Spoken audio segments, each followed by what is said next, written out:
Last month, St. Mary's University professor Eric Hoikeshoven was part of a group of U.S. music educators, musicians, and composers who were given the opportunity to travel to Cuba to spend a week with renowned Cuban musicians. Hoikeshoven, who was joined by SMU Professor Emeritus Dr. John Polson, said the trip was organized by the American Composers Forum and was 18 months in the making. The Composers Forum organized this trip to interact with musicians, visual artists,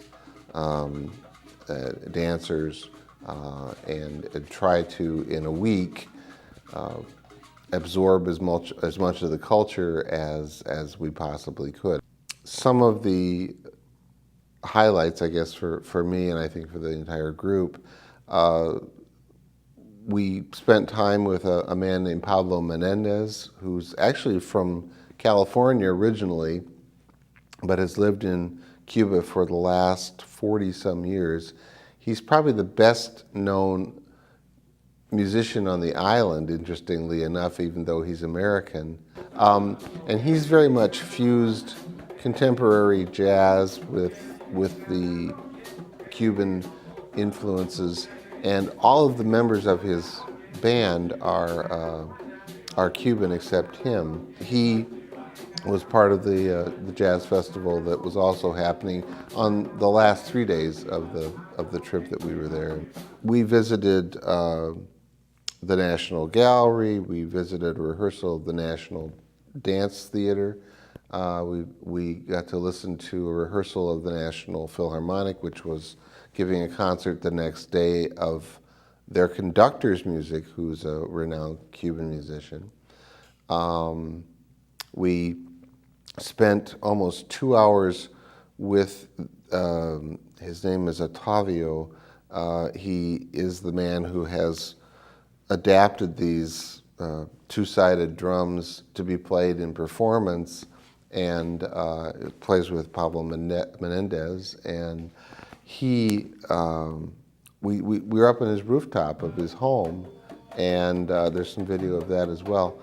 For me, one of my true goals was to understand the fundamental workings of, there's about 6 different basic styles of rhythm, basic rhythm sequences. And one of the most fascinating talks was about a 2.5-hour lecture, really, by a professor, a musicologist, who that's his life's work has been studying these different styles. The organizer, after the trip was approved by Composers Forum, was a composer from Los Angeles named Sage Lewis.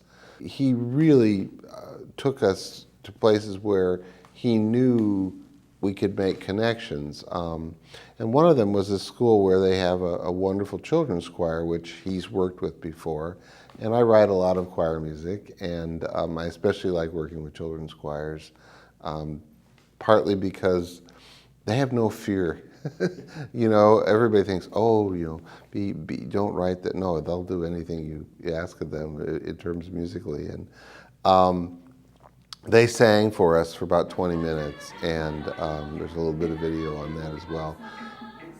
And they just, you know, absolutely stole my heart. And so my hope is that I can create a piece for them, and somehow either, well, I know I can get the music to them through channels, but it would be wonderful to see if we could bring a group like that, or one of the other groups that we saw, here to Winona, or to Minnesota at least. It seemed to me as kind of the beginning of a dialogue. And you know, anytime you do something that's, you know, you're literally jumping from one thing to the next, it takes you a while to sort out and say, okay, if I was able to do this, how could we facilitate, you know, some kind of interaction between us and them? And that's really, truly my hope, that we can foster some relationships. And frankly, I think we all saw that they're more than happy to do that. Hoikeshoven told me that he will be incorporating what he learned on his trip into the spring SMU jazz concert coming up in April. We're going to look forward to that.